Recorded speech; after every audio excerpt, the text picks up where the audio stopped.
Praise the lord. దేవుని నామానికి మహిమ కలుగునుగాక. హల్లెలూయా. సరే, అందరం రెండు చేతులు పైకెత్తి బిగ్గరగా ఒకసారి దేవుని స్తోత్రం చేద్దామా? హల్లెలూయా. సో ఈ యొక్క ప్రత్యేకమైన ఈ కూడికకు విచ్చేసిన మీ అందరికీ కూడా నా హృదయపూర్వకమైన వందనాలు మరొకసారి మీకు చెల్లిస్తూ ఉన్నాను. అలాగే దూరాన ఉండి ఈ వాక్యాన్ని వీక్షిస్తున్న వారికి కూడా నా హృదయపూర్వకమైనటువంటి వందనాలు. మంచిది ప్రియులారా, అందరూ బాగున్నారు కదా? బాగున్నారా? సో మీరందరూ బాగుండాలని మేము అనుదినం ప్రార్థన చేస్తూ ఉన్నాము. అదేవిధంగా ప్రతిరోజు దేవుని వాక్యాన్ని చదవండి, ప్రార్థన చేయండి. ఈ రెండిటిని మనము ఎప్పటికీ మర్చిపోకూడదండి. సో ఎవరైతే ప్రతిరోజు ప్రార్థన చేస్తూ అలాగే దేవుని వాక్యాన్ని చదువుతూ ఉంటారో వారి జీవితము చాలా వెలుగుమయమై ఉంటుంది, చాలా ఆశీర్వాదకరముగా ఉంటుంది. దేవునికి స్తోత్రం. కాబట్టి మనము ఎన్నో పనులు చేస్తూ ఉంటాం. చాలాసార్లు మనకి కొన్ని పనులు ముఖ్యమైన పనులు ఉంటాయి, కొన్ని ముఖ్యము లేని పనులను కూడా మనము దాన్ని ముఖ్యమైన పనిగా భావించి ఆ పనిలో మనం పడిపోయి మన దేవుడి ఆత్మ సంబంధమైనవి కొన్నిటిని మనము ఏం చేస్తామంటే అవాయిడ్ చేస్తాం. కానీ దేవుడి బిడ్డలకు అతి ముఖ్యమైనవి ఏంటి అంటే ప్రతిరోజు ప్రార్థన చేయటం, దేవుడి వాక్యాన్ని చదవటం అనేది మనము ముఖ్యమైన పనులుగా పెట్టుకుంటేనంట దేవుడు మన ముఖ్యమైన పనులన్నిటిలో కూడా సహాయం చేస్తాడు. అంటే నీకు నాకు కొన్ని ముఖ్యమైన పనులు ఉంటాయి ఈ భూ సంబంధంగా. ఆ ముఖ్యమైన పనులన్నిటిలో దేవుడు ఆసరాగా అండగా ఉండి వాటన్నిటినీ జయకరమైన స్థితిలోకి తీసుకొచ్చి వాటన్నిటిలో మనకి తోడుగా ఉండి ఆ పనులన్నిటిలో విజయాన్ని పొందేటటువంటి విధంగా దేవుడు చేస్తాడు. దేవుని స్తోత్రం. కాబట్టి అన్నిటికంటే ముఖ్యమైనవి దేవుని ప్రార్థించుట, దేవుని వాక్యాన్ని చదువుట, దేవుని ఆరాధించుట. ఓకే, మంచిది. ఇవి మూడు విషయాలు మీరు ఎల్లప్పుడూ జ్ఞాపకం ఉంచుకోవాలని మనం చేస్తూ ఉన్నాను. మంచిది ప్రియులారా, మరొకసారి ప్రభు యొక్క నామంలో మీ అందరినీ ప్రేమతో ఈ యొక్క వాక్యం యొద్దకు మిమ్మల్ని ఆహ్వానిస్తూ ఉన్నాను. ఈ పూట ధ్యానం కొరకు ఒక మాట చదువుకుందాం. నిర్గమాకాండము 35వ అధ్యాయం 26వ వచనము.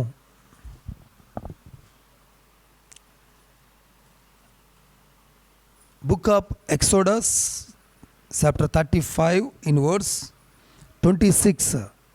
ఇందులో ఉన్నటువంటి ఒక మాట నేను చదువుతాను, అందరూ శ్రద్ధాభక్తులతో వినాలి. ఏ స్త్రీలు జ్ఞాన హృదయము కలవారై ప్రేరేపించబడిరో వారందరూ మేక వెంట్రుకలను వడికిరి. దేవునికి స్తోత్రం. జ్ఞాన హృదయము గలవారు అనేది ఇక్కడ మనకు కనపడతా ఉంది. ఎవరు జ్ఞాన హృదయము కలవారుగా ఉన్నారు? అక్కడ స్త్రీలు. పైన ఏమని ఉందమ్మా? ఏ స్త్రీలు జ్ఞాన హృదయము గలవారై. ఇది ఆ సబ్జెక్టు, అక్కడ ఉన్నటువంటి వృత్తాంతము అది వేరేది అయినప్పటికీ మన అంశం కొరకు ఈ మాట మీకు చదివించాను. ఈరోజు మన అంశం ఏంటంటే జ్ఞాన హృదయము గల స్త్రీలు. ఇది మన అంశం. ప్రియులారా, జాగ్రత్తగా గమనించండి. పోయిన స్త్రీల సదస్సులో మనం ఏం నేర్చుకున్నాం? అమ్మ ఇటు చూడండి, ఇటు చూడండి. మెడ తల కింద చేతులు తీసేయండి, నా వైపు స్ట్రైట్గా నిలబడి చూడండి. గట్టిగా స్తోత్రం చెప్పండి ఒకసారి, గట్టిగా చెప్పండి ఒకసారి. ఇక్కడే ఉండండి, జాగ్రత్తగా వాక్యం సబ్జెక్ట్లోకి రండి. పోయిన స్త్రీల సదస్సులో మనం ఏం చూసాం, ఏం నేర్చుకున్నామండి? ఏలుబాటు చేసే లేక ఏలుబడి చేసే స్త్రీలు. ఇలాగా ఒక్కొక్క సందేశాన్ని దేవుడు మనకు అందిస్తూ ఉన్నాడు. ఎందుకయ్యా దేవుడు స్త్రీల పట్ల ఇంత ఉద్దేశాన్ని కలిగి ఉన్నాడంటే, ఎంత సబ్జెక్ట్స్ ఉన్నాయి. ఇప్పటికే నేను ఒక 10 సందేశాల దాకా ఇచ్చాను, ఇంకొక 40 సందేశాల దాకా నేను సిద్ధపడుతూ ఉన్నాను. అంటే దరిదాపు ఒక 50 నుంచి 60 సందేశాలు ఇమిడి ఉన్నాయి బైబిల్ గ్రంథంలో స్త్రీలను గూర్చి. అంటే స్త్రీలను గూర్చి దేవుడు చాలా ప్రత్యేకమైన ఉద్దేశం కలిగి ఉన్నాడు. దేవునికి స్తోత్రం. ఆయన సంకల్పము ప్రతి స్త్రీకి తెలియాలి.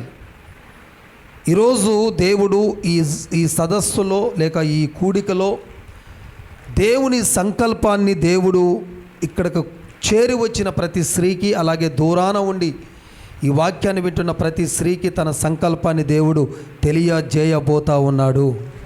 ఆమేన్, హల్లెలూయా. మంచిది ప్రియ దేవుని బిడ్డలారా, ఈ చదవబడిన వాక్య నిమిత్తం ఒక చిన్న ప్రార్థన చేద్దాం. ఆ తదుపరి మనం ముందుకు వెళ్దాం. పరిశుద్ధుడా, ప్రేమ నమ్మకము కలిగిన మా తండ్రి, నీ నామము పరిశుద్ధపరచబడునుగాక. యేసయ్యా, ఇదిగో మరొక్క మాటను ఎత్తుకుని నీ పాద సన్నిధికి వచ్చినను నన్ను బలపరిచి నీ బిడ్డలతో సూటిగా మాట్లాడండి. నా మాటలకు వారి చెవి సమ్మతించునుగాక, వారి మనసు సమ్మతించునుగాక, ఏకీభవించునుగాక, ఏక ఆత్మ ఇక్కడ పనిచేయునుగాక. వినగల చెవి, గ్రహించగలిగిన మనస్సు ప్రతి ఒక్కరికి ఇక్కడ కలుగునుగాక. అలాగా మీరు దయచేసి నన్ను ఎత్తిపట్టి బలపరచమని యేసునామములో అడుగుతున్నాము తండ్రి. ఆమేన్. దేవునికి స్తోత్రం. హల్లెలూయా. మంచిది. ఈరోజు మనం ధ్యానించబోతున్న సబ్జెక్టు చాలా పెద్ద సబ్జెక్ట్. ఇది అసలు 3 భాగాలుగా చెప్పాలి, కానీ ఒక భాగంలో జస్ట్ రెఫరెన్స్లు ఇచ్చుకుంటూ అవసరమైన కాడ చదివిస్తూ ఈ 3 భాగాలని ఆల్మోస్ట్ ఒకే భాగంలో కంప్లీట్ చేద్దాం. సో ఎక్కువ రిఫరెన్స్లు ఉంటాయి. సో అందరము రాసుకోవటానికి ప్రయత్నం చేద్దాము. ప్రియులారా, జాగ్రత్తగా విందాం. జ్ఞాన హృదయము గల స్త్రీలు ఇక్కడ మనకు కనపడతా ఉంది. అందరు చెప్తారు ఒకసారి. ఏ స్త్రీలు ఉన్నారండి ఇక్కడ? జ్ఞానం ఉండాలి. ఆ జ్ఞానము హృదయానికి ఉండాలి. జ్ఞాన హృదయము కలిగిన స్త్రీలు అని ఇక్కడ చెప్పబడుతున్నారు అని అంటే జ్ఞాన హృదయము లేని స్త్రీలు కూడా ఉన్నారు. చాలాసార్లు నేను చూస్తూ ఉంటాను కొందరిని. ఆసక్తి బాగుంటుంది, కానీ వారి ఆసక్తి అంట జ్ఞానానుసారంగా ఉండదట. కొరింథీ మొదటి పత్రిక, రోమా పత్రిక 10వ అధ్యాయం 2వ వచనాన్ని ఒకసారి మీరు చదివితే అక్కడ క్లియర్గా రాయబడి ఉంటాయి. రోమా పత్రిక 10వ అధ్యాయం 2వ వచనం. వారు దేవుని యందు ఆసక్తి గలవారని వారిని గూర్చి సాక్ష్యమిచ్చుచున్నాను.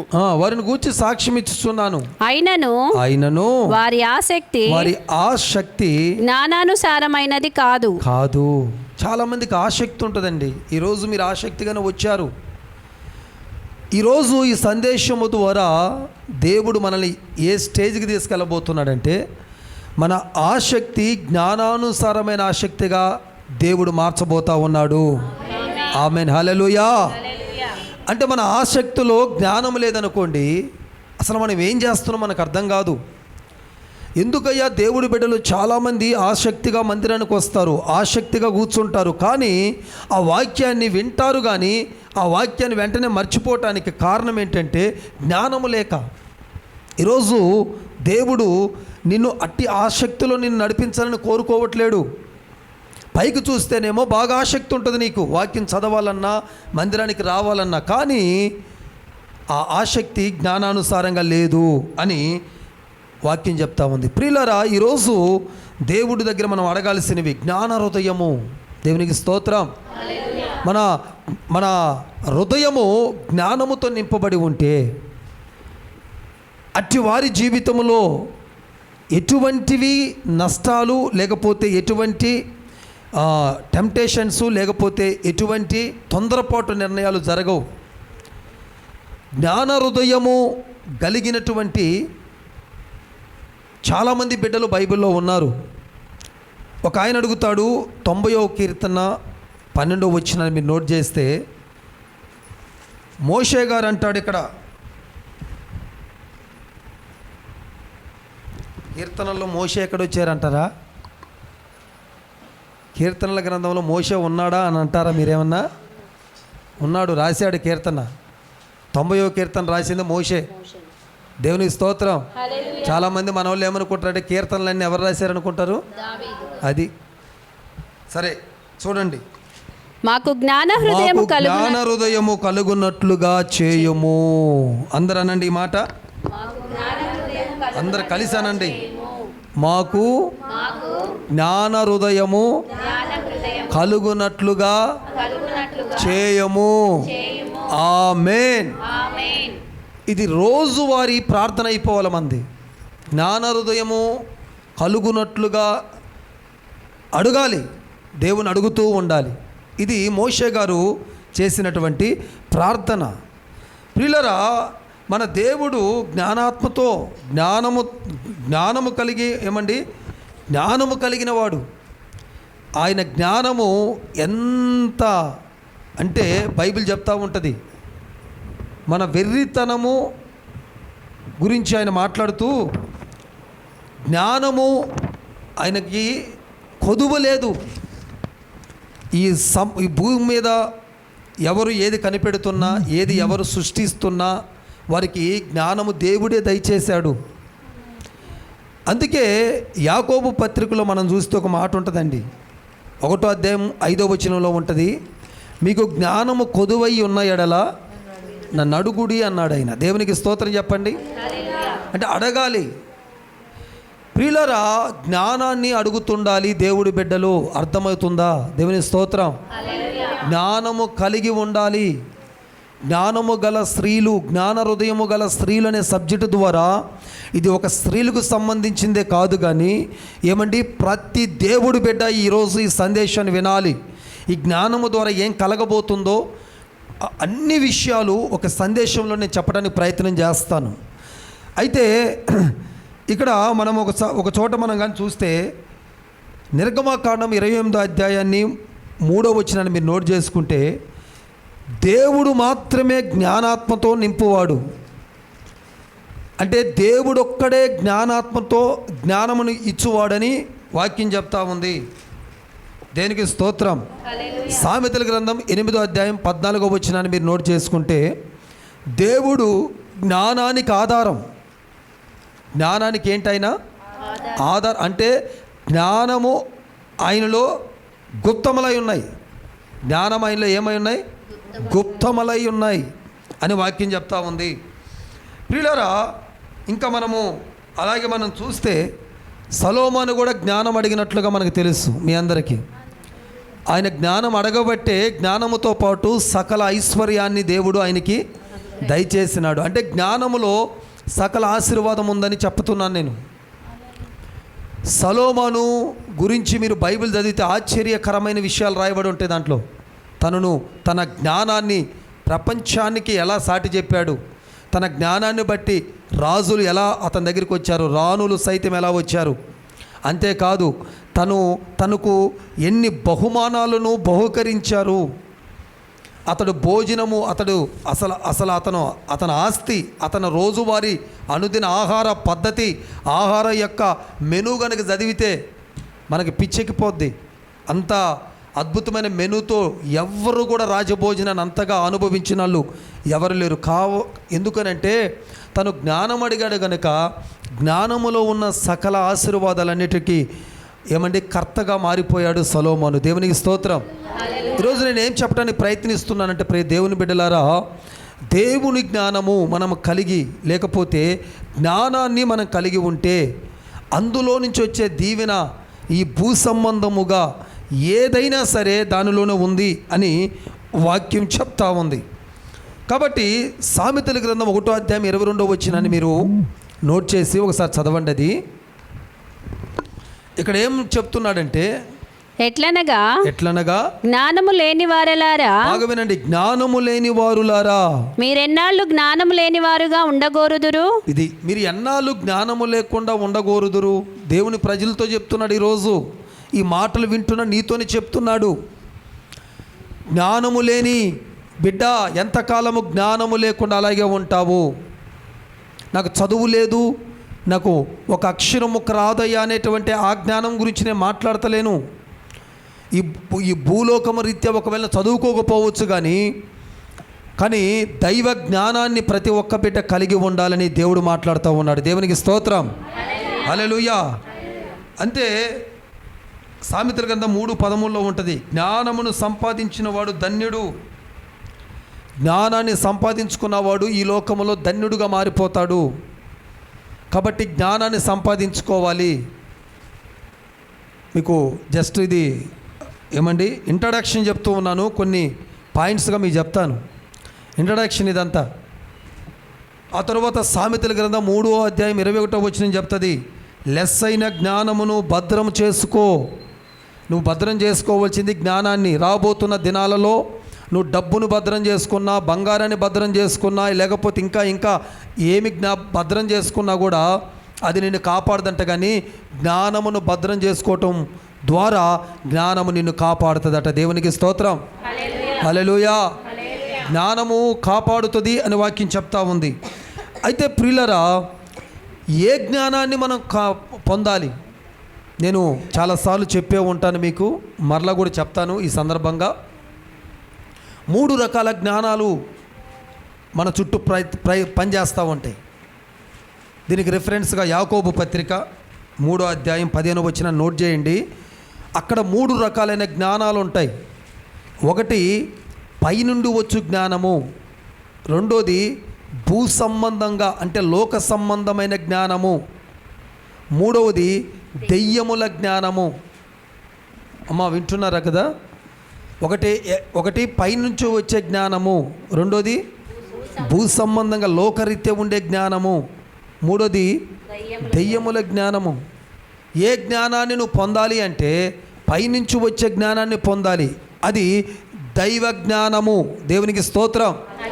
భూ సంబంధంగా చాలామంది జ్ఞానవంతులు ఉంటారండి, కానీ దైవ సంబంధమైన జ్ఞానము కలిగినటువంటి వ్యక్తితో ఆ జ్ఞానము ఏ పాటి సరిరాదు. బుక్స్ చదవటం ద్వారా, లేకపోతే మంచి పీజీస్, లేకపోతే హయ్యర్ చదువులు చదవటం ద్వారా వచ్చే జ్ఞానము దైవ జ్ఞానముతో సాటి రాదు. హల్లెలూయా. దైవ జ్ఞానాన్ని నేర్చుకోవటానికి ఆ జ్ఞానము కొంచెము దోహదపడుతుంది, అర్థమయ్యేలా చేస్తుంది. ఎందుకంటే నువ్వు చదువుకున్న దానివి కనుక నీకు తొందరగా మైండ్కి ఎక్కుద్ది. నువ్వు చదువుకోగలుగుతావు, ఆ రిఫరెన్స్లు రాయగలుగుతావు, ఆ రిఫరెన్స్లు మళ్ళీ చదువుకోగలుగుతావు. అంతవరకే నీకు ఉపయోగపడుద్ది. కానీ ఇక నెక్స్ట్ లెవెల్లోకి నేను తీసుకెళ్ళలేదు. ఈ జ్ఞానం ఆత్మీయతలో నెక్స్ట్ లెవెల్లోకి నిన్ను తీసుకొని వెళ్ళేది దైవ జ్ఞానం. దైవ జ్ఞానం కలిగి ఉన్నప్పుడు ఎప్పుడు ఎలా మాట్లాడాలో నీకు అది చెప్తా ఉంటుంది మనస్సాక్షి. ఆ దైవ జ్ఞానం నీ లోపల ఉండి ఏం మాట్లాడాలో చెప్తా ఉంటుంది, ఎలా బోధించాలో చెప్తా ఉంటుంది, ఎలా నువ్వు ముందుకు వెళ్ళాలో చెప్తా ఉంటుంది, ఏ పనులు చేయాలో చేయకూడదు నీకు చెప్తా ఉంటుంది. కాబట్టి ఈ రోజుల్లో చాలామంది భూ సంబంధమైన జ్ఞానం వెంట పరిగెత్తుతున్నారు. లేకపోతే దెయ్యముల జ్ఞానం అంటే ఏంటో తెలుసండి? వాళ్ళ మీదకి వీళ్ళ మీదకి వచ్చి కొన్ని చెప్తా ఉంటాయి, నువ్వు అలా చేయాలి, నువ్వు ఇలా చేయాలి.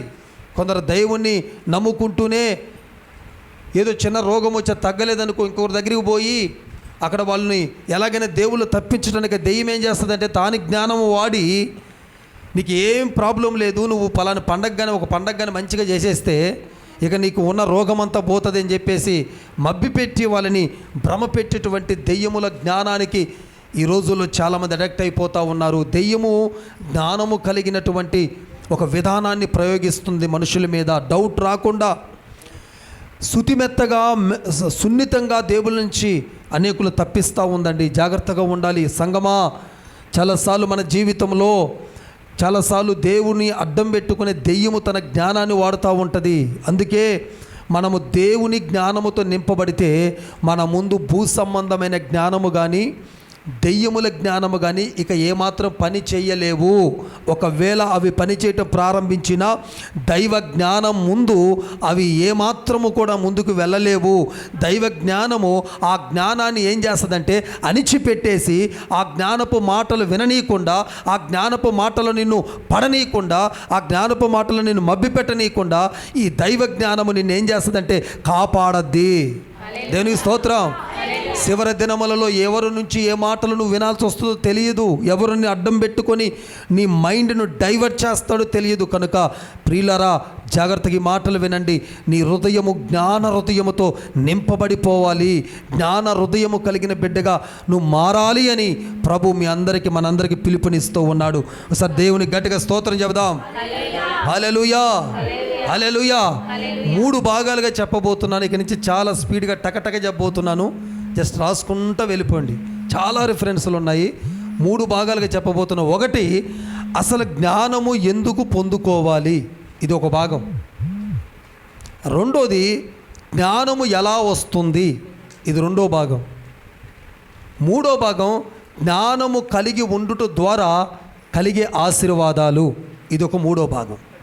ఈ 3 భాగాలు 3 పార్ట్స్గా చెప్పాలి. నేను అసలు యాక్చువల్గా 3 భాగాలుగా చెప్పాలి, 3 మెసేజ్లుగా చెప్పాలి. కానీ త్వరగానే మనం ముందుకు వెళ్దాం. మీరు రాసుకుంటారు కదా, ఎక్కువైన రిఫరెన్స్లు పర్లేదా? దేవుని గట్టిగా స్తోత్రం చెప్పండి. మొదటిది ఏంటి? అసలు జ్ఞానము ఎందుకు పొందుకోవాలి. అందరూ అనండి, ఎందుకు జ్ఞానము పొందుకోవాలి. జ్ఞానం పొందుకోవటానికి కారణాలు ఏంటి? చాలా చోట్ల జ్ఞానం పొందుకునేది జ్ఞానాన్ని అడుగు, లేకపోతే జ్ఞానము చేత నింపబడు అనే మాటలు కనపడతాయి కదా. ఎందుకు పొందుకోవాలి అనే విషయాలు సుమారుగా ఒక రాశాను, ఒక 22 పాయింట్లు రాశాను. మరి మీకు ఎన్ని చెప్తానో చూస్తాను. నిర్గమకాండం 3వ అధ్యాయం 16వ వచనాన్ని మీరు నోట్ చేయండి. జస్ట్ నోట్ చేసుకుంటూ వెళ్ళిపోండి. దేవుడు ఆజ్ఞాపించినవన్నీ చేయాలంటే జ్ఞానం కావాలి. దేవుడు ఏదైనా నువ్వు ఒక పని చేయమని ఆజ్ఞాపించాడు అనుకోండి, అది చేయాలంటే మనకేం కావాలి? జ్ఞానం కావాలి. అంటే దేవుడి మాటను వినాలంటే, ఒక మాటలో చెప్పాలంటే ఇది దేవుడు మాట, దేవుడు ఆజ్ఞాపించటం అన్నా దేవుడు మాట చెప్పటం అన్నా ఒకటే. ఆయన మాట విని దాన్ని అలాగే చెయ్యాలంటే ఏం కావాలి చెప్పండి? ఎందుకు ఆయన మాట ప్రకారంగా మనం చేయలేకపోతున్నామంటే జ్ఞానం లేదు. జ్ఞానం ఉన్నవాడు ఖచ్చితంగా దేవుడు మాట ప్రకారంగా చేస్తాడు. ఎందుకయ్యా దేవుడు నిన్ను జ్ఞాన హృదయము గల ఒక స్త్రీగా, లేకపోతే జ్ఞాన హృదయము గల ఒక వ్యక్తిగా నిన్ను మార్చబోతున్నాడనంటే, ఇక మొదలుకొని ఆయన మాట ప్రకారంగా నువ్వు చేయటానికి ఏమండి ఈ జ్ఞానాన్ని దేవునికి ఇవ్వబోతున్నాడు. గట్టిగా దేవుని స్తోత్రం చెప్పండి. హల్లెలూయా. 2వదిగా నిర్గమకాండం 35వ అధ్యాయం 33వ వచనం. ఇక్కడ ఏం రాయబడి ఉందంటే, దేవుని ఆత్మతో నింపబడటానికి, దేవుడు ఆత్మతో నింపబడాలంటే, దేవుడు ఆత్మను పొందుకోవటం వేరండి, దేవుని ఆత్మతో నింపబడటం వేరండి. ఇవన్నీ తర్వాత చదువుకోండి, మీరు వెళ్ళి జస్ట్ రాసుకుంటారండి. దేవుని ఆత్మతో నింపబడాలి అంటే మనకేం కావాలి చెప్పండి? అందరూ కావాలి.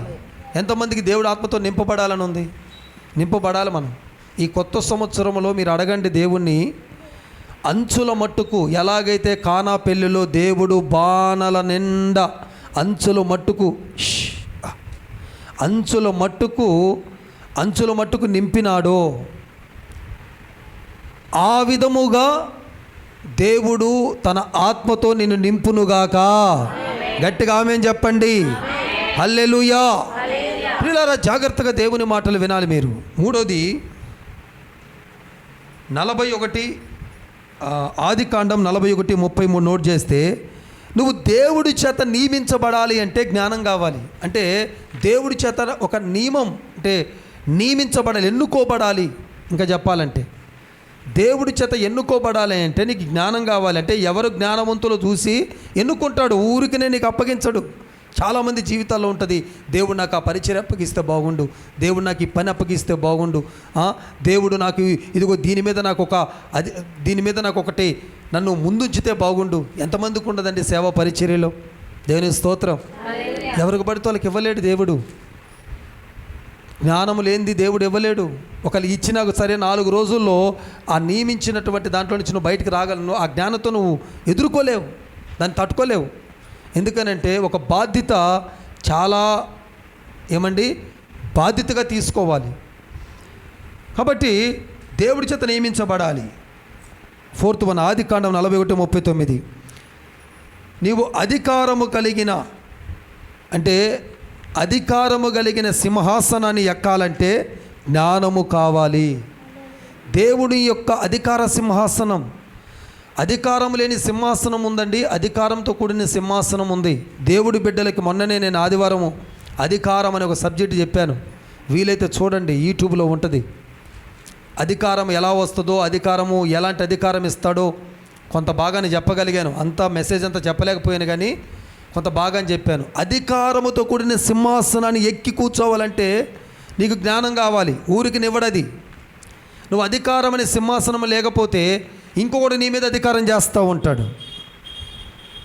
ద్వితీయోపదేశ కాండం 4:6 నువ్వు దేవుడి చేత ఏర్పరచబడాలంటే, ఇందాక ఎన్నుకోబడాలంటే, సెలెక్ట్ చేయబడాలంటే, ఇదేమో ఏర్పరచబడాలంటే నీవే కావాలి నాకు అని దేవుడిని నిన్ను అనాలంటే జ్ఞానం కావాలి.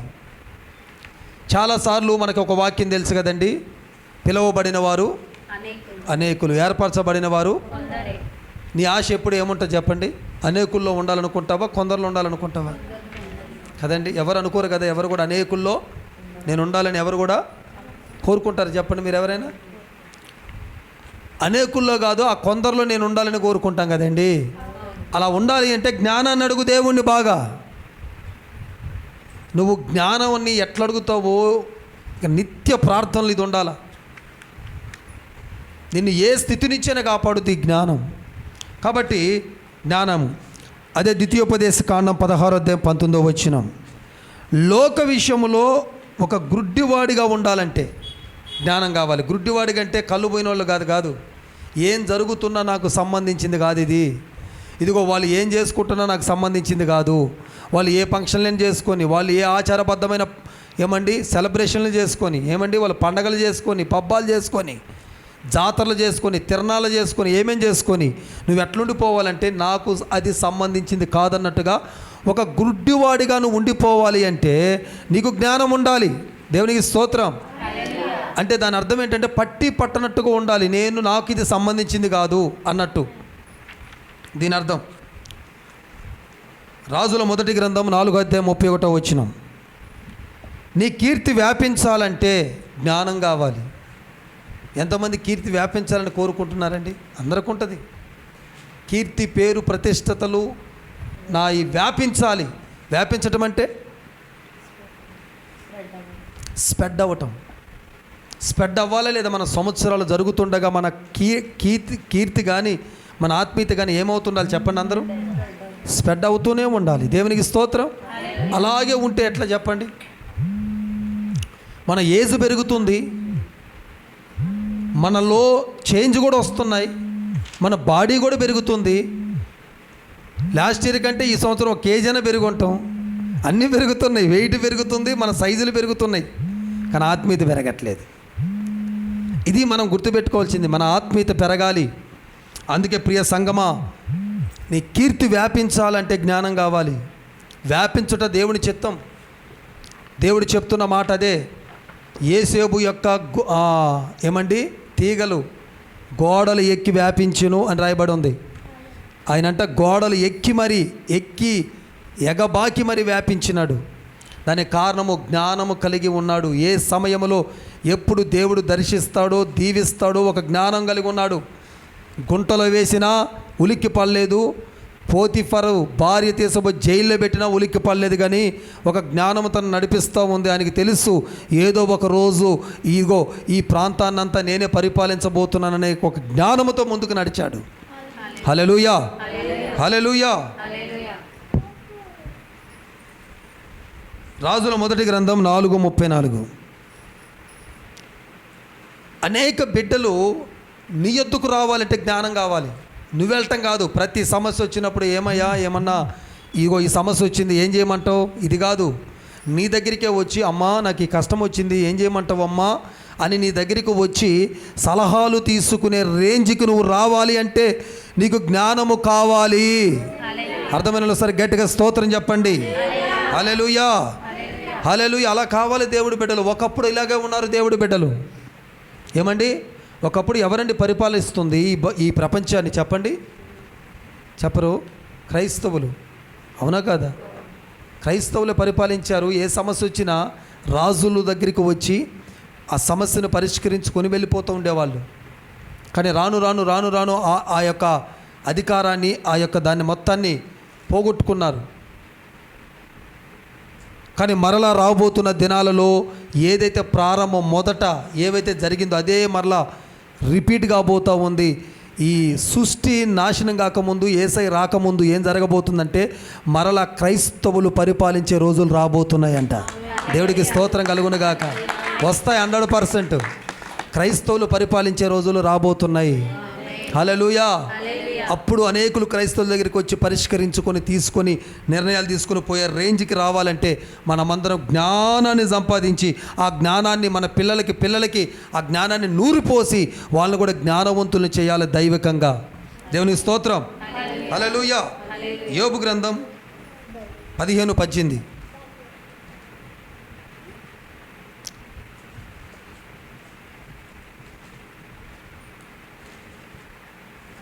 ఇక్కడ ఏంటంటే నేర్చుకున్నది మరుగు చేయక అనేకులకు తెలపాలి అంటే జ్ఞానం కావాలి. అనేకులకు తెలపాలంటే జ్ఞానం కావాలి, మరుగు చేయకూడదు. నేర్చుకున్నదంతా మరుగు చేయకుండా అనేకులు తెలపాలంటే జ్ఞానం కావాలని చెప్తూ ఉన్నాడు. 119వ కీర్తన 125. ఆయన శాసనములను గ్రహించున్నట్లు మనము బ్రతకాలంటే జ్ఞానము కావాలి. ఆయన శాసనములను గ్రహించాలంటే ఏం కావాలి చెప్పండి అందరూ? అంతే. జ్ఞానం లేదా శాసనములు ఎన్ని రాయినాయి గాక. శాసనం అంటే మీకు తెలుసు కదా, చాలామంది మనవాళ్ళు కూడా చేస్తారు. ఇది నా శాసనం అంటే, శాసనం అంటే ఏంటమ్మా? చాలామంది మీరు కూడా చెప్తా ఉంటారు, నేను నీ ఇల్లు గడపే తొక్కను, నీ శాసనం, నేను నీతో ఇక మాట్లాడను, ఇది నా శాసనం. ఇలాగే ఏమండి, దేవుడు కూడా ఏ శాసనాలు అయితే మన కొరకు రాసి పెట్టాడో అవన్నీ గ్రహించాలంటే జ్ఞానము కావాలి. దేవునికి స్తోత్రం. సామెతల గ్రంథం 9:6 వచనములో తెలివి కలుగు చేయు మార్గములో నడవాలంటే జ్ఞానం కావాలి. ఏ మార్గంలోనండి? తెలివి కలుగు చేసే మార్గం ఒకటి ఉంటుంది. అంటే తెలివి కలుగు చేయని మార్గం కూడా ఒకటి ఉంటుంది. మీరు ఏ మార్గంలో పోతున్నారు అని అంటే నీకు అర్థం కావాలి. నిజ క్రైస్తవుడికి అర్థమవుతుంటుంది, లోపల మనస్సాక్షి చెప్తుంటుంది. మనల్ని అంతా ఈజీగా వదిలిపెట్టాడండి దేవుడు, గాలికి వదిలిపెట్టాడు. పో, స్వేచ్ఛ ఇచ్చాడే తప్ప ఒకవేళ స్వేచ్ఛని అవధులను దాటి ఎప్పుడైనా రాంగ్ వేలోకి మనం వెళ్ళటం ప్రారంభించామనుకోండి, దేవుడు నీ మనస్సాక్షిని గద్దించటం, ఇక భయాన్నో ఏదో ఒక గుబులునో పుట్టించడం ప్రారంభిస్తాడు. ఎందుకు? ఆ మార్గంలో పోయి కష్టాలు నష్టాలు తెచ్చుకొని నువ్వు బాధపడకూడదని దేవుడు నిన్ను లోపల ఒక మనస్సాక్షిని పెట్టి గద్దింపజేసి ఏమండి తెలివి కలుగు చేయి ఒక మార్గములో నిన్ను నడిపించున్నట్లుగా దేవుడు చేస్తాడు. అలా చేయబడాలి అంటే జ్ఞానం కావాలండి. తెలివి లేని మార్గాల్లోకి పోయి చాలామంది ఏమండి తెలివి లేని పనులు చేసి, ఆ మధ్యకాలంలో తెలివి గల స్త్రీలను కూడా చెప్పాను నేను ఒక సందేశం. తెలివి లేని పనులు చేసి చాలామంది వారి యొక్క ఆత్మీయతను కాదు, వాళ్ళ భూ సంబంధ స్థితిని కూడా కొలాప్స్ చేసుకున్నారు. ఎవరు చెప్పిన మాటలు వినకూడదండి. మనకి రాబోతున్న రోజుల్లో ఒక మాట మీద కట్టుబడాలి. దేవుడి మాట, సేవకుడు మాట తీసుకుంటూ, బైబిల్లో ఏ మాట చెప్తుందో కూడా చూసుకుంటూ మనం ముందుకెళ్ళాలి తప్ప ఎవరు ఏది చెబితే ఆ మాట ప్రకారంగా బ్రతకకూడదు. వీళ్ళు ఆత్మీయులే కదా, వీళ్ళు చెప్తుంది నిజమే కదా అని చెప్పి భ్రమ పెట్టే మాటలు వినవద్దు. ఎందుకంటే సాతానుడు ఎవరో దూరంగా ఉన్న ప్రజలను తీసుకొని వచ్చి నిన్ను బాధ పెట్టడు, నీ తోటి వారితోనే నిన్ను కన్ఫ్యూజ్ చేస్తూ ఉంటాడు. నేను ఏ రకంగా డైవర్ట్ చేయాలో వాడికి బాగా తెలుసు. ఏదో ఒక మైండ్లో వేస్తాడు. నీ పిల్లల గురించి ఏదో ఒక రాంగు దర్శనాన్ని నీ మైండ్లో వేస్తాడు. లేకపోతే నువ్వేదో అయిపోతున్నట్టుగా నాకు కల వచ్చింది అక్క, చాలా బాధేసింది అక్క అంటా వస్తుంది. ఈమెకంట నీ గురించి ఏదో అయిపోతున్నట్టు కల వచ్చిందట, ఈమెకు బాధేసిందట. ఆమె ఎవరు బాధపడటానికి? ఒకవేళ నీకు అలాంటి పరిస్థితి వస్తే దేవుడే నీకంటే ముందు బాధపడతాడు. ఎందుకనంటే ఆయన స్వరూపంలో ఉన్నాము కనుక.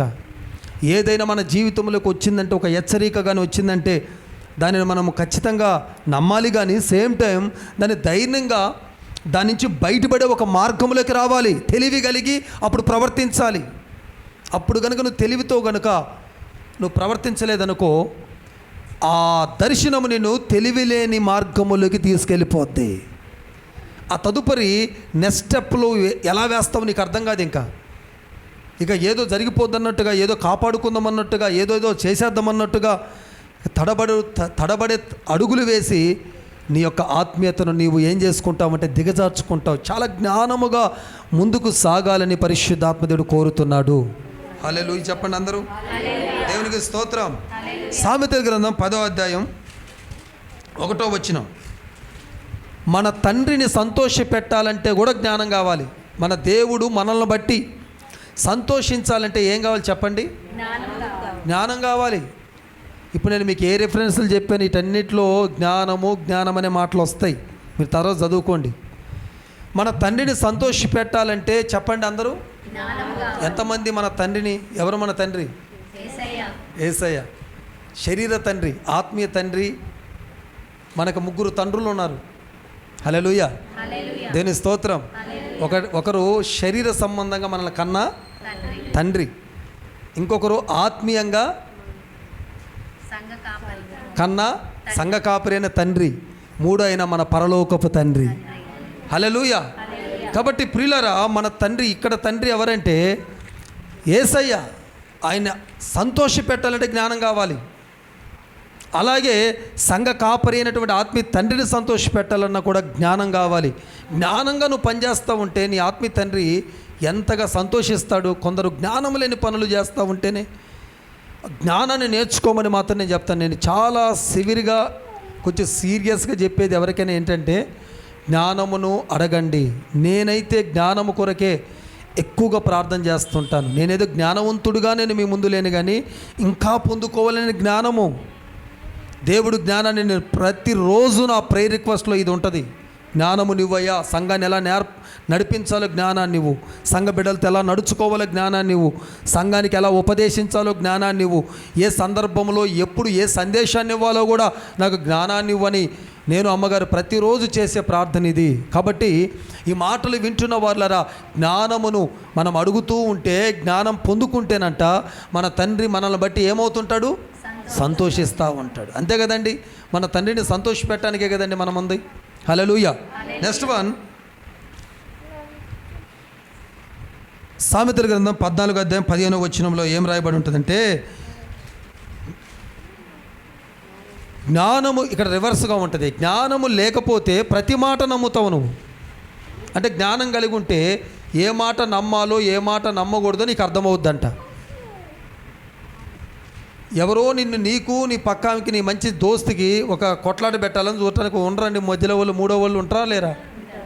ఎవరైనా మనం బాగా క్లోజ్గా ఉన్నామంటే మధ్యలో వాళ్ళు రెడీగా ఉంటారు. ఇక వీళ్ళు ఎట్ట విడగొట్టాలి, వీళ్ళిద్దరి మధ్యలో చిచ్చట్ట పెట్టాలి. హల్లెలూయా. చిచ్చు పెట్ట రెడీగా ఉంటారు కదా. అలాంటప్పుడు ఏది మాటితే అది నమ్మకూడదు. మనం జ్ఞానం కలిగి ఉన్నామనుకుంటే, దైవ జ్ఞానం, నమ్మం. మనం ఏ మాట నమ్మం, లైట్ తీసుకుంటాం. ఒకవేళ ఆ మాట్లాడకపోయినా మనం పర్లేక వచ్చే సైడ్ వచ్చేయాలి, కానీ మనం ఒకరితో కొట్లాట పెట్టుకొని పంచాయతీ పెట్టుకున్నంత ఇది కావద్దు. నీకు నచ్చకపోతే సైడ్ అయిపో, అంతే.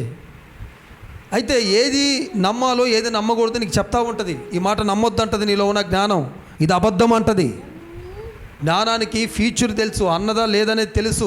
అందుకే ఈ జ్ఞానాన్ని సంపాదించాలి. సామెతల గ్రంథం 22:3, ఆపదలలో పడకుండా ఉండాలంటే జ్ఞానం కావాలి. ఆపదల్లోకి మనం వెళ్తూ ఉంటామండి. ఆపదలలో, అందుకే పౌలు గారు అంటాడు ఒక మాట, మీకు తెలుసా?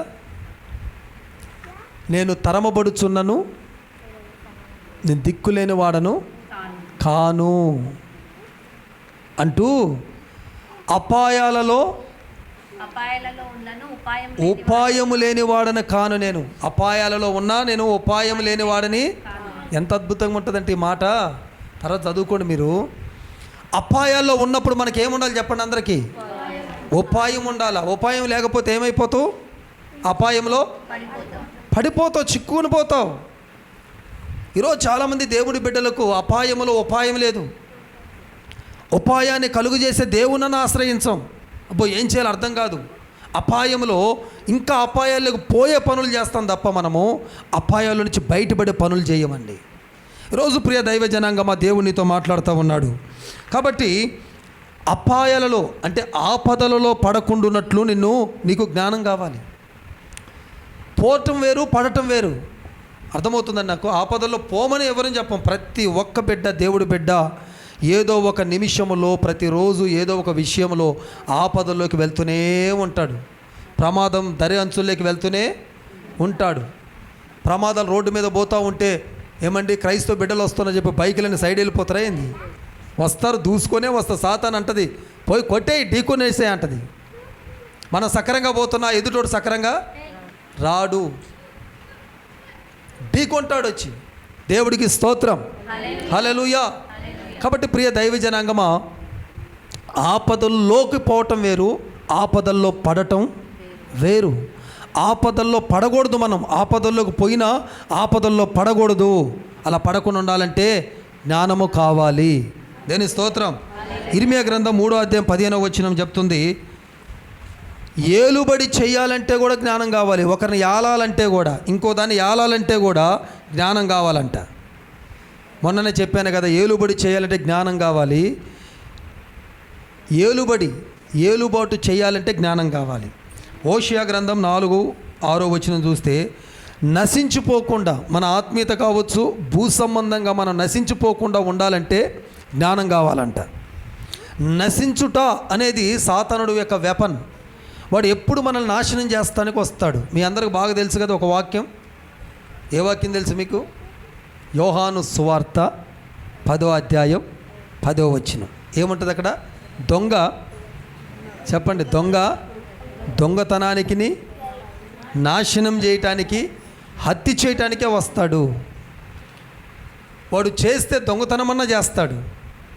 ఒకవేళ నువ్వు ఈకుండా గట్టిగా పట్టుకున్నావా, నిన్ను నాశనం చేస్తాడు. ఇంకా నాశనం చేయాలని ఆచాంచి కూడా ఇగిపోతే నేను ఎక్కడ చంపేయాలంటే శారీరకంగా కాదు, ఆత్మీయంగా చంపటానికి ప్రయత్నాలు చేస్తుంటాడు. కాబట్టి నశించుట వాడి పని. అంటే నశించకుండా, మన ప్రార్థన ఆత్మ నశించకుండా, మన ఆత్మీయత నశించకుండా ఉండాలంటే ఏం చెప్పండి అందరూ? జ్ఞానము కావాలి.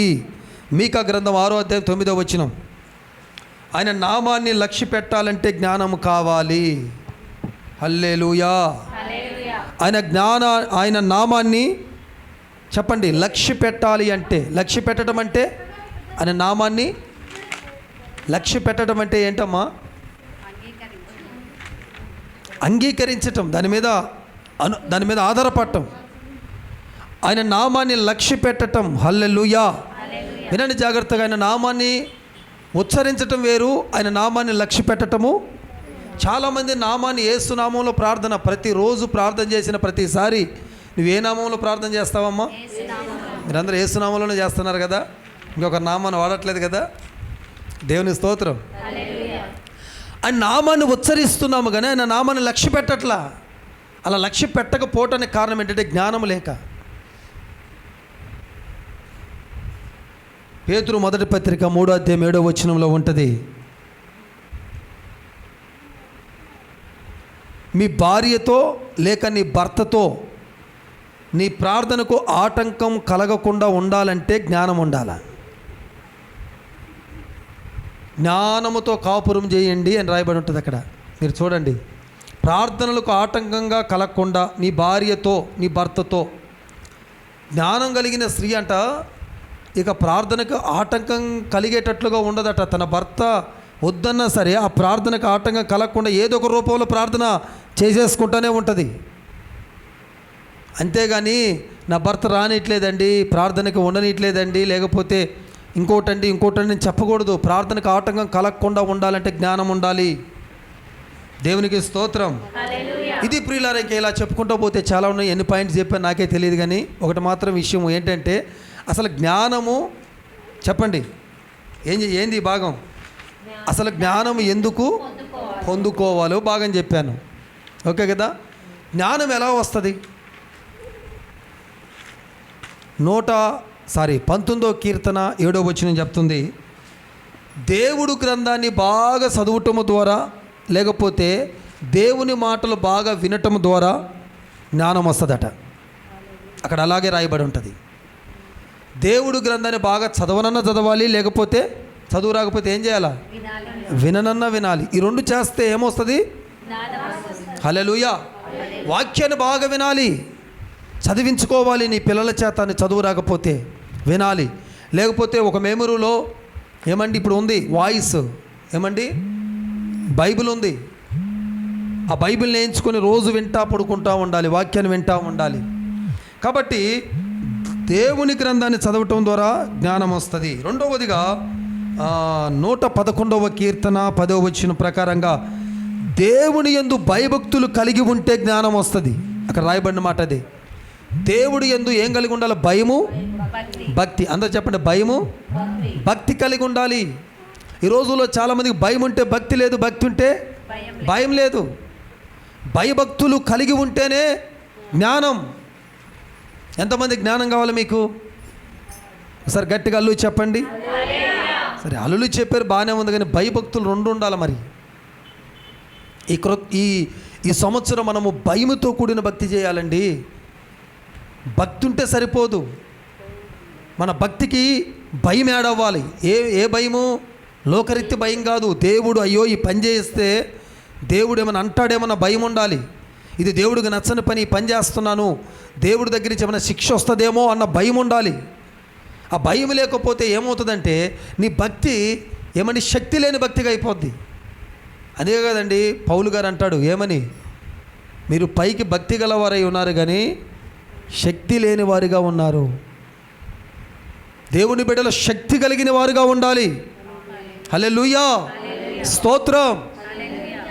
శారీరకంగా మనము బలహీనులం కావచ్చు, కానీ ఆత్మీయంగా మనము చాలా శక్తిని కలిగిన వారిగా ఉండాలి. Praise the lord. Third one, 119వ కీర్తన 98వ వచనం నోట్ చేయండి. దేవుని మాట మీద నమ్మకము ఉంచటము ద్వారా జ్ఞానం వస్తుందట. దేవుని మాట మీద నమ్మకం ఉంచటము ద్వారా, చెప్పండి నోరు తెరిచి, జ్ఞానం వస్తుంది. దేవుడు మాట వింటం కాదు, దేవుడి మాట మీద ఏముండాలి? నమ్మకం. దేవుని మాట మీద నమ్మకం కలిగిన వారందరూ ఒకసారి గట్టిగా అల్లు చెప్పండి. ఉందా మీ అందరికి నమ్మకం? ఎంత ఉంది? ఇంతనా? చాలా ఉందా? దేవుని స్తోత్రం. చాలా ఉంది. అది ఎప్పుడు బయటపడద్దు అంటే చాలా ఉందని ఇప్పుడు బాగానే చెప్తున్నావు. నువ్వు ఒకవేళ కష్టసాధ్యంలో కష్ట పరిస్థితిలో ఉన్నప్పుడు ఆ చాలా ఉందా కొంచెం ఉందనేది బయటపడుతుంది. కరువులైనా, ఖడ్గములైనా, హింసలైనా, ఇబ్బందులైనా, ఇరుకులైనా, లేకపోతే కొలిమైనా, లేకపోతే అగ్ని అయినా, లేకపోతే నిందైనా, అవమానమైనా, తునీకరించబాటైనా, ఎగతాళి జీవితమైనా, ఏ పరిస్థితులైనా సరేనట దేవుడు మాట మీద ఈసుంత కూడా మనకి నమ్మకము తగ్గకపోవటమే ఒక నిజమైన క్రైస్తవుడికి ఉండాల్సిన లక్షణం అది. హల్లెలూయా. ఇంత కూడా మనకి తగ్గకూడదు. తగ్గలేదండి. ఒక వ్యక్తికి యాయూరికి తగ్గలేదు, ఒక అన్యుడు అని చెప్పబడుతుంది. ఆ వ్యక్తికి ఇంత కూడా తగ్గలేదు. తన కుమార్తె చచ్చిపోయిందని తన ఇంటి వారు చెప్తున్నా సరే ఇంత కూడా తగ్గకుండా దేవుడి మీద ఆ యొక్క నమ్మకాన్ని మాత్రం ఆయన విడిచిపెట్టలేదండి.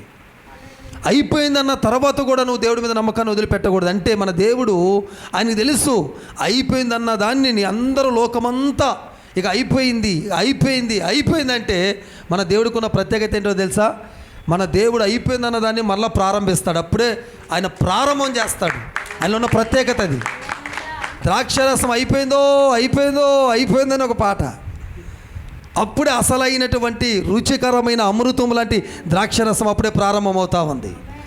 నీ జీవితం కూడా అలాగే అంటూ ఉంటారు, నీ బతుకు అయిపోయింది, నీ లైఫ్ అయిపోయింది, నీ ప్రార్థన జీవితం అయిపోయింది, ఇక నువ్వు అప్పుడు అలా ఎగిరావు ఇలా ఎగిరావు అయిపోయిందని, ఎగిరిదంతా అయిపోయింది అంటూ ఉంటారు. కానీ నువ్వేమాత్రం బాధపడవద్దు. నువ్వు జ్ఞానాన్ని సంపాదించుకొని దేవుళ్ళు బలంగా నిలబడి ఉండు. నా దేవుడు ఆటోమేటిక్గా నీ జీవితంలో అయిపోయిందన్న నీ లైఫ్ని మరల పునఃప్రారంభించి అంతకంటే ప్రారంభము మొదట కంటే ఏమండి కడపట నేను ఘనమైన వాడిగా చేసి నిలబెడతాడు దేవుడు. హల్లెలూయా, హల్లెలూయా. కాబట్టి ప్రియ దేవుని బిడ్డ, ప్రభు చెప్తా ఉన్నాడు కదా, ఆయన మాట మీద నమ్మకాన్ని ఉంచండి. 119వ కీర్తన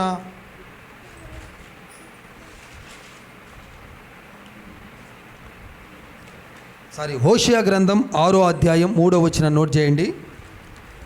యేసుక్రీస్తు ప్రభుని అనుసరించటము ద్వారా జ్ఞానం వస్తుందంట. అనుసరించటం, ఆచరణ వేరు, అనుచరణ వేరు. అనుచరించటం అంటే ఏమండి చెప్పండి? ఫాలో అవటం, వెంబడించటం. కొన్ని పర్యాయ పదాలు. అనుచరులు అంటారు కదా, కొందరికి అనుచరులు ఉన్నారంటే దాని అర్థం ఏంటి తెలుసా? ఆయన పక్కనే ఉండేవారని అర్థం. కాబట్టి యేసుక్రీస్తు ప్రభుకు ఒక అనుచరుడుగా, అనుచరురాలుగాను మారాలి. అప్పుడే నీకేమొస్తుంది? జ్ఞానం ఇస్తాడు దేవుడు. అరే నా పక్కన ఉండేవాడికి నేనేం చేస్తా? జ్ఞానాన్ని ఇస్తా. ప్రియులరా, ఇవి 4 విషయాలు. జ్ఞానము ఈ 4 వల్ల మనకు కలుగుతుంది. జ్ఞానము ద్వారా కలిగే ఆశీర్వాదాలు. 3వ భాగాన్ని సామెతల గ్రంథం 1వ అధ్యాయం 5వ వచనాన్ని నోట్ చేయండి. పాండిత్యము వృద్ధి పొందుతుంది. జ్ఞానము ఎవరు కలిగి ఉంటారో వాళ్ళ పాండిత్యం అంటే వాళ్ళ నేర్చుకున్న పాండిత్యం ఏదైనా కావచ్చు, వాళ్ళ భాష కావచ్చు, దేవుడిలో కూడా వాక్యం మీద పాండిత్యం ఒకటి ఉంటుంది. ఇప్పుడు బైబిల్ పండితులు అంటారు, మీకు తెలుసా అండి? పాండిత్యం అంటే పండితులు. కొందరిని హిందీ పండితులు అంటారు, కొందరిని తెలుగు పండితులు. అంటే దాని అర్థం ఏంటి? తెలుగులో పండిపోయిన వాళ్ళని అర్థం. దేవుని స్తోత్రం. సునాయసంగా ఆ సబ్జెక్ట్లో బాగా ధ్యానం కలిగిన వాళ్ళు, అంటే ఏది అడిగినా చెప్పగలిగిన వారని అర్థం. అలాగే బైబిల్ పండితులు ఉన్నారు. ఆ విధంగా ప్రభు చెప్తున్నాడు కదండి, బైబిల్లో ఒక పండితత్వాన్ని కలిగిన వారిగా మనం మారుతాం జ్ఞానం ఉంటే. అంటే మన ఉపదేశము నేర్చుకున్న దానికంటే ఆ ఉపదేశం విన్న తర్వాత నువ్వు చదువుతున్నప్పుడు అనేక విషయాలు దేవునికి నేర్పుతూ ఉంటాడు. అనేక విషయాలు నేర్పుతూ ఉంటాడు. కూర్చోండి అమ్మా. అనేక విషయాలు నేర్పుతూ ఉంటాడు. ప్రైజ్ ద లార్డ్, హల్లెలూయా. అలా నేర్పుతూ ఉంటాడు అన్నట్టు. కాబట్టి జాగ్రత్తగా వినండి ప్రియులారా, ఇది ఆ పాండిత్యం కలిగిన వారిగా మీరు మారాలి. బైబిల్ ఎంతకాలం అంటే ఒక నేర్పితే నేర్చుకుంటూ ఉండాలి. మనం మన సొంతగా బైబిల్లో ఉన్న విషయాలు నేర్చుకోవాలని మీకు ఎంతమందికి ఉంది? ఎంతమందికి ఉంది? ఉందా లేదా? ప్రతిసారి కూర్చోబెట్టి ఇది ఇలా ఇది అలా, దీని వెనక ఇది ఉంది, దీని వెనక అది ఉందని చెప్పాలా మనకి? మనం కనుక దేవుడి జ్ఞానాన్ని పొందుకొని కూర్చుంటే నేర్పుతాడు. నేను ఎప్పుడు చెప్తుంటాను, ఆన్ రికార్డులో కూడా చెప్తున్నాను, మాకు ఎలా ఉపదేశం చేయాలని చెప్పిన వాళ్ళు లేరండి. ఎలా పాట పాడాలో చెప్పిన వాళ్ళు లేరు. రాబోతున్న దినాల్లో కూడా చెప్తాను నేను. ఎవరైనా ఉంటే వస్తారు కదా, నేను ఆ మాట చెప్తా ఉంటే వస్తారు కదా, నేను నేర్పించినానని. రాలేరు ఎవరు. నేర్పిల పాట పాడటం కూడా నేర్పలా మాకు. ఒంటరిగానే ప్రభు పాదాల దగ్గర కూర్చొని నేర్చుకున్నామండి. దేవుని స్తోత్రం, హల్లెలూయా. అరణ్యాల్లో నీళ్లు అడవిల్లో అరణ్యాల్లో ఏకాంత ప్రేసులకు వెళ్ళిపోయి అక్కడ దేవుడి జ్ఞానాన్ని నేర్చుకొని దేవుని యొక్క వాక్యాన్ని చదివి మోకాళ్ళ మీద, నేను ఫస్ట్ బైబిల్ చదివిన మోకాళ్ళ మీద బైబిల్ అంతా కంప్లీట్ చేసిన. నేను ఆది కాడి నుంచి ప్రకటన దాకా మోకాళ్ళ మీద ఉండి చదివాను. నాన్ స్టాప్గానే కాదు.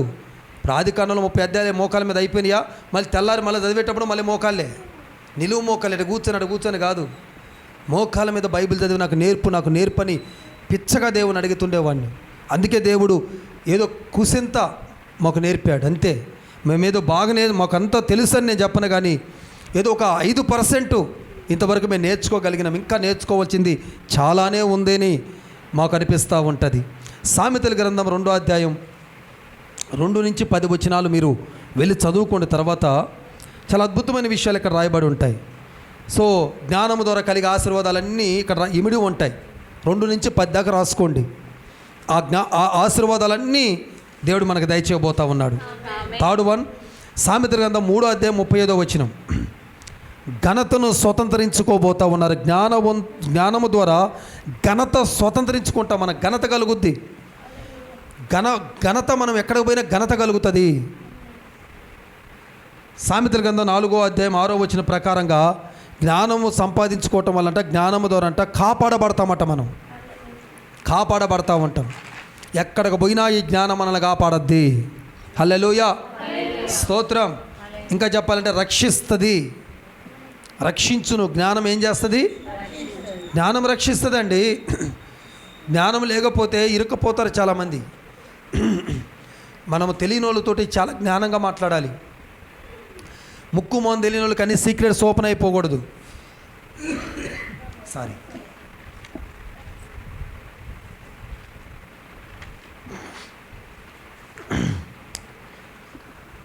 సామెతల గ్రంథం 11వ అధ్యాయం 31వ వచనం ప్రకారంగా జ్ఞానము కలగటము ద్వారా మనం ఇతరులను కూడా రక్షించగలుగుతాం. మనల్ని మనం రక్షించుకోవటమే కాదు, కానీ ఇతరులను కూడా రక్షించగలుగుతాం మనం. అదే దేవుడు కోరుకుంటుంది. అగ్నిలో నుంచి తీయబడినట్లుగా అనేకులు మీరు రక్షించాలి. బైబిల్ అదే చెప్తుంది. అగ్నిలో నుంచి తీయబడినట్టుగా తీయాలి మనం ప్రజల్ని. ఈ రోజున చాలామంది కనపడిన అగ్నిలో కాలిపోతున్నారు. వారిని నువ్వు అగ్ని నుంచి తీయాలంటే జ్ఞానం కావాలి నీకు. సామెతల గ్రంథం 12వ అధ్యాయం 18వ వచనాన్ని మీరు నోట్ చేస్తే, జ్ఞానము ద్వారా ఆరోగ్యంగా ఉంటాం, ఆరోగ్యదాయకంగా ఉంటాం.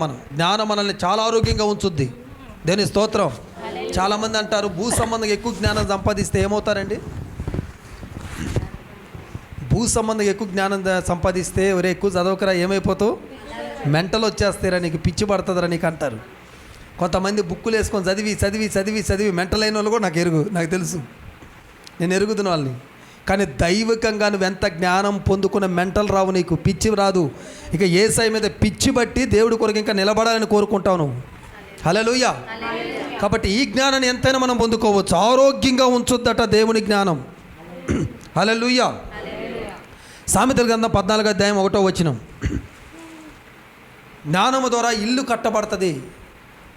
జ్ఞానవంతులు తన ఇల్లు కట్టుకున్నాను ఉంటుంది కదా, అది ఆ మాట. అది జ్ఞానం ద్వారా ఇల్లు అంటే ఏ ఇల్లు? ఇటుకతో సిమెంట్తో కట్టే ఆ ఇల్లు ఏమో కానీ అదేమో కాదు. కానీ జీవితం అనే ఇల్లు కట్టబడద్ది. సంసారం అనే ఒక ఇల్లు కట్టబడాలి. ఈ రోజుల్లో చాలామంది బిల్డింగుల మీద బిల్డింగులు ఉంటాయి కానీ లోపల ఇల్లు కట్టబడదు. ప్యాలెస్ లాగా ఉంటుందండి వాళ్ళ ఇల్లు. వాళ్ళ ఇంట్లోకి పోతేనండి రూమ్లో రూమ్కి ఒకడు ఉంటారు. 4 బెడ్రూమ్లు ఉంటాయి. ఒక కుమార్తె ఒక బెడ్రూమ్, కుమారుడు ఇంకో బెడ్రూమ్లో ఉంటాడు, ఈయన ఇంకొక బెడ్రూమ్లో ఉంటాడు, ఈమె ఒక బెడ్రూమ్లో ఉంటుంది. నేను పోయి కూర్చుంటే ఒక్కొక్కరే బయటకు వస్తుంటారు. ఇట్టటి ఇళ్ళకపోయి మనం కూర్చోవాలంటే ఒక్కొక్కరితో మాట్లాడాలంటే అనిపిస్తుంది, నిజమే అనిపిస్తుంది. ప్యాలెస్లు లేకపోయినా చిన్న గుడిసెల్లో చిన్న ఏమంటే రేకుల ఇంట్లో ఉన్న మనం చాలా ధన్యులమని మీకు తెలియదు. దేవుని స్తోత్రం. హల్లెలూయా. గొప్ప ఇళ్ళల్లో గొప్పగా ఏమో ఉండవు, డబ్బులు ఉంటాయేమో, బంగారం ఉంటుందేమో, కానీ వాళ్ళ మనసులో మనశ్శాంతే ఉండదు. ఎక్కువ శాతం అలా ఉండేవాళ్ళు ఉండకపోరు ఉంటారేమో, కానీ ఎక్కువ శాతం డబ్బు వాళ్ళని ఇలాంటి స్థితిలోకి తీసుకెళ్ళదు. కాబట్టి ప్రియులారా, ఇల్లు కట్టబడాలి. ఈ జ్ఞానము ద్వారా మీరు ఈ జ్ఞానాన్ని కనుక మీరు సంపాదించుకుంటే ఏమండి, జీవితం అనే ఇల్లు కట్టబడుతుంది. గట్టిగా దేవుని స్తోత్రం చెప్పండి. బోరింగ్గా ఉందా? ఎక్కువగా అనిపిస్తుందా? హల్లెలూయా. నాకైతే ఒక రోజంతా పట్టింది ఏం రాయటానికి, మీకు ఒక గంటలో చెప్పేస్తున్నా ఇదంతా. దేవుని స్తోత్రం. హల్లెలూయా. రాత్రి కూర్చున్నాను, ఇప్పుడు దాకా దీని మీద కుస్తీ పట్టాను. అసలు మొత్తం జ్ఞానం అంటే ఏందో మొత్తం జలిడి పట్టేశాను బైబిల్ని. హల్లెలూయా. అన్ని భాగాలు చెప్పేసాను మీకని చెప్పేసి మొత్తం రాసేసాను, మొత్తానికి చెప్పేస్తాను. Okay, next one. సామెతల గ్రంథం 14వ అధ్యాయం 1వ వచనంలో ఉంటుంది. ఇది చెప్పాను కదా ఇప్పుడే. 14వ అధ్యాయం 33వ వచనం రాయండి. జ్ఞానము ద్వారా సుఖ నివాసం, ఏమండి, సుఖకరమైన ఒక నివాసం కలిగి ఉంటాం మనం. 14:13లో ఉంటుంది. సుఖకరమైన నివాసం ఉండాలండి. చాలామంది జ్ఞానం లేక కొందరు ఇల్లులు సుఖము లేని ఇల్లు, ప్రశాంతత ఉండదు. కొంతమంది అయితే ఇల్లు కట్టుకొని ఇంట్లో ఒక్కరోజు కూడా ఉండరు. ఎంతమంది ఫోన్లు చేస్తుంటారో మాకు, ఉండనియ్యరు. ఊరుల్లో ఎన్నో కష్టాలు పడి అప్పులు చేసి లోన్లు తీసుకొని ఒక ఇల్లు కట్టుకుంటే ఆ ఇంటి మీద అందరు కన్నులు పడతాయి. ఇక ఆ ఇంట్లో ఈమె ఉండకూడదు, ఈవిడో ఒక లేపద్ది సాతానుడు. ఆ ఇంటికి విరోధంగా ఏదో ఒక క్రియ చేపిస్తుంది. ఆ ఇంట్లోకి నిద్ర పట్టనియదు, ప్రశాంతంగా ఉండనియదు, ఆరోగ్యంగా ఉండనియదు, సుఖంగా మంచిగా పడుకోనియదు. లాస్ట్కి ఎవరో ఒకరు చెప్తారు, ఈ ఇంట్లో నీకు అసలు ఏమీ బాగలేదు, ఇంటిని ఖాళీ చేసి వెళ్ళిపోవాలి. కట్టుకొని మురిసే 4 రోజులు మురిసి ఆ ఇల్లు వదిలిపెట్టి పరిగెత్తాలిక. కారణాలు ఎక్కడ జరుగుతుందంటే సుఖం లేని ఇల్లు. ప్రియులారా, మన జీవితంలో మన ఇల్లు చాలా సుఖకరంగా ఉండాలి.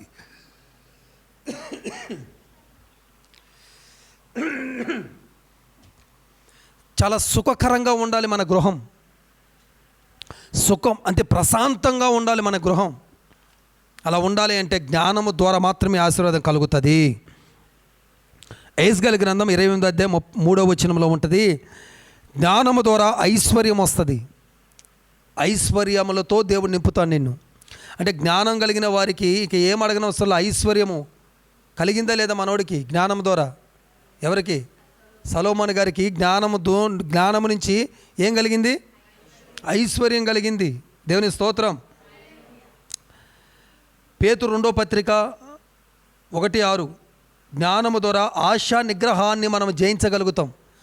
ప్రతి దానిని ఆశపడము, దాన్ని నిగ్రహించుకుంటాం. కనపడిందల్లా కావాలని కోరుకోం. వస్తుందిలే చిన్నగా అనుకుంటా ఉంటాం. నా టైం వస్తుందిలే అనుకుంటావు. చూసిన దానికల్లా టెంప్ట్ అయిపోవు నువ్వు. ఆశను నిగ్రహించుకుంటావు. కళ్ళకు కనపడిచిందల్లా నాకు కావాలని కోరుకో అంటే నేత్రాశను మొత్తాన్ని ఈ జ్ఞానం ఏం చేస్తుందంటే అణిచిపడేస్తుంది, కంట్రోల్ చేస్తుంది. దేవునికి స్తోత్రం. ద్వితీయోపదేశకాండం 34:9 చెప్తా ఉంది, జ్ఞానము కలిగిన ఉండటం వల్లట అందరూ మన మాట వింటారట. జ్ఞానం కలిగిన వారి మాటే వింటారట. మనం ఇంకొకరి మాట కాదు వినేది, నీ మాటే వింటారు వాళ్ళు. చాలామంది అంటూ ఉంటారు, నా మాట వింటలేదయ్యా ఇంట్లో వాళ్ళని. అంటే జ్ఞానాన్ని అడుగు దేవుణ్ణి. నువ్వు జ్ఞానాన్ని పొందుకున్నావు అనుకో, నీ మాట వింటారు. ఒకప్పుడు పాలుకోటి పాస్టర్ మాట ఒక్కరు వినేవాళ్ళు కాదు. నేను చెప్తున్నాను కదా, అరే ఈడ పిచ్చి మాటలు చెప్తాడు, ఈడు పిచ్చోడి అనేవాళ్ళు. అంటే ఇదంతా లోకాన సంబంధమైన మాటలు ఈడి అసలు వినకూడదు. మా ఇంట్లో వాళ్ళు అనేవాళ్ళు ఈడి సలహా అస్సలు తీసుకోకూడదు. కానీ ఎప్పుడైతే దేవుడు జ్ఞానాన్ని పొందుకోవటం ప్రారంభించానో, నింపుకోవటం ఎప్పుడు ప్రారంభించానో, ఇప్పుడు నా మాట వినటానికి, నేను చెప్తే ఏదన్నా పనులు చేయడానికి ఎంతోమంది వెయిట్ చేస్తూ ఉన్నారు. దేవుడు అలాగే చేసేసాడు దేవుడు. హల్లెలూయా. కాబట్టి మన మాట వినాలి. చాలామంది ఉంటుంది కండి, నా మాట వినట్లేదండి పిల్లలంటే, నీ మాట వినేటట్టుగా నువ్వు చేయాలంటే ఒకటే, వాళ్ళని కొట్టినా తిట్టినా మారరు. కానీ మంచి దైవిక జ్ఞానంతో నువ్వు నింపబడిపోతే ఆ జ్ఞానము నీ పిల్లలందరూ నీ మాట వినేలాగా చేసేస్తుంది. దేనికి స్తోత్రం. హల్లెలూయా. అమ్మయ్యా, మొత్తానికి అయిపోయింది. దేవునికి స్తోత్రం. హల్లెలూయా. సో 3 భాగాలుగా చెప్పాను. ఒక భాగం చెప్పండి, జ్ఞానము, అసలు జ్ఞానము ఎందుకు పొందుకోవాలి కదా. ఇంకొక భాగం, జ్ఞానము ఎలా వస్తుంది. 3వ భాగం, జ్ఞానము ద్వారా కలిగే ఆశీర్వాదము. ఈ 3 భాగాలు. ఈరోజు ఒక్క మాట, ఒక ప్రవచనాత్మకమైన ఒక మాట మీ మీద ఉచ్చరించి నేను ముగిస్తాను. కొరింథీ 2వ పత్రిక 10వ అధ్యాయం 5వ వచనం. ఈ మాట మైకులో చదువుతుంది సిస్టర్ గారు. కొరింథీ 2వ పత్రిక 10వ అధ్యాయం 5వ వచనం.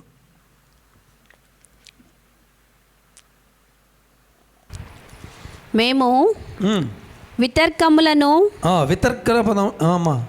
మేము వితర్కములను దేవుని గూర్చిన జ్ఞానమును అడ్డగించు ప్రతి ఆటంకమును పడద్రోసి, గూర్చిన భాగం వినండి ఇక్కడ, దేవుని గూర్చిన జ్ఞానమును అడ్డగించు ప్రతి ఆటంకమును పడద్రోసి ప్రాడదోయబోతున్నాడు దేవుడు. గట్టిగా చప్పట్లు కొట్టి దేవుని మహిమపరచండి. హల్లెలూయా, హల్లెలూయా. ఇక్కడ మళ్ళా చదువుతున్నాను చూడండి, దేవుని జ్ఞానమును అడ్డగించే, నీ దగ్గరికి రాకుండా ఎన్నో అడ్డగిస్తూ ఉన్నాయి కదా. దేవుని జ్ఞానాన్ని అడ్డగించే ప్రతి ఆటంకమును ఈ పూట దేవుడు పడదోయబోతా ఉన్నాడు. హల్లెలూయా. సమీపాన దూరాన ఎక్కడ ఉండి మాటలు వింటున్నారో నాకు తెలియదు ప్రియ దేవుని బిడ్డ. దేవుడి జ్ఞానాన్ని పొందాలన్న ఆశ నీలో ఉంది.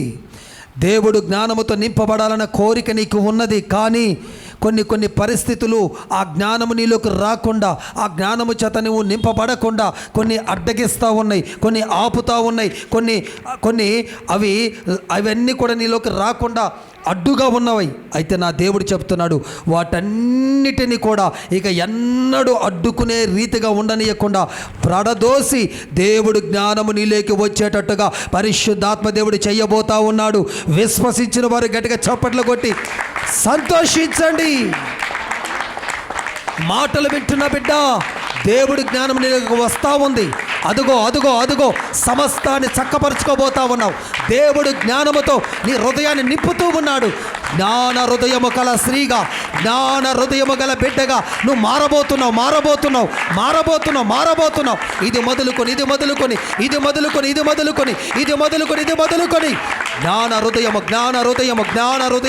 జ్ఞాన హృదయము గల బిడ్డగా, జ్ఞాన హృదయము గల బిడ్డగా. అదుగో పైనుంచి వచ్చే జ్ఞానము ఒక్కొక్క నింపుతా ఉంది.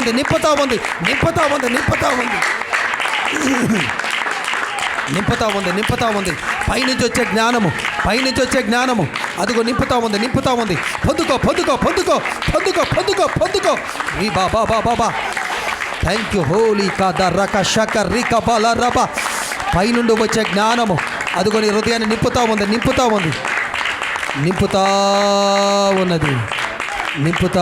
ఉన్నది. తండ్రి నీకు స్తోత్రము యేసయ్యా. పరిశుద్ధాత్ముడానికి వందనాలు. అలాగే కళ్ళు మూసుకొని పరిశుద్ధాత్ముడానికి స్తోత్రాలు, పరిశుద్ధాత్ముడానికి మహిమ తండ్రి. నా తండ్రి జ్ఞానమును గూర్చి ఒక విలువైన సందేశాన్ని, సమాచారాన్ని మాకు అందించినావు. విన్న బిడ్డలు, వినబోతున్న బిడ్డలు అందరినీ అప్పగిస్తున్నాను. ఇప్పుడే నీ కార్యాలు జరిగించావు. జ్ఞాన హృదయము గలవారిగా మమ్మల్ని మార్చినందుకు స్తోత్రం, ఇంక్లూడింగ్ నాతో సహా. ఇంకా నన్ను జ్ఞానముతో నింపయ్యా. నీ సంఘమును నడిపించడానికి కలిగిన జ్ఞానము, సంఘానికి వస్తున్న బిడ్డలను ఎలా నడిపించాలో కలిగిన జ్ఞానము, ఉపదేశమును ఎలా బోధించాలో, ఉపదేశాన్ని ఎలా సిద్ధపరచుకోవాలో ఆ జ్ఞానాన్ని మాకు ఇయ్యా.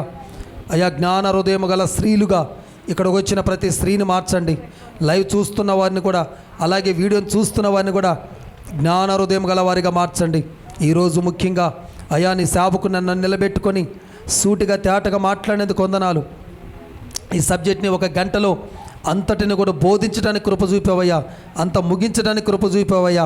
చివరిగా నా తని నీ యొక్క జ్ఞానము నాయన మాలోకి రాకుండా అడ్డగిస్తున్న ప్రతిదాన్ని ప్రాడదోసి ఆ జ్ఞానం మాలోకి వచ్చేటట్టుగా చేసినందుకు వందనాలు. ఈ రోజు నుంచి ఏ మాటలు నీ బిడ్డ వింటున్నా, ఏ మాటలు చదువుతున్నా, ఆ మాటలలో ఉన్న జ్ఞానము వాళ్ళ హృదయాలలో నిండుకునుగాక, నింపబడునుగాక. జ్ఞాన హృదయాలు కలవారిగా మారుతూ ఉండాలయ్యా. ఆస్తులు కాదు, అంతస్తులు కాదు, ధనము కాదు, పేరు ప్రతిష్టలు కాదు, జ్ఞానమును పొదుపు చేయాల. జ్ఞానం లెస్సైన జ్ఞానాన్ని అదిగో తండ్రి అయ్యా భద్రపరచుకోవాలి. బిడ్డలు లెస్సైన జ్ఞానాన్ని దాచిపెట్టుకోవాలి. హల్లెలూయా. అయ్యా నా తండ్రి, విస్తారమైన జ్ఞానము, కొదువు లేని జ్ఞానమును నా తండ్రి మేము సంపాదించుకుని వాటినన్నిటిని భద్రపరచుకునే కృప మా అందరికీ మీరు అనుగ్రహించి దీవించి మహిమ పొందమని యేసుక్రీస్తు శక్తి కలిగిన శ్రేష్టమైన నామములో అడిగి వేడుకొనుచున్నాను మా తండ్రి. ఆమేన్, ఆమేన్, ఆమేన్. అందరూ చప్పట్లు కొట్టి దేని మహిమ పరుద్దాం. Thank you lord. May God bless you. దేవుడు మీ అందరిని దీవించును గాక.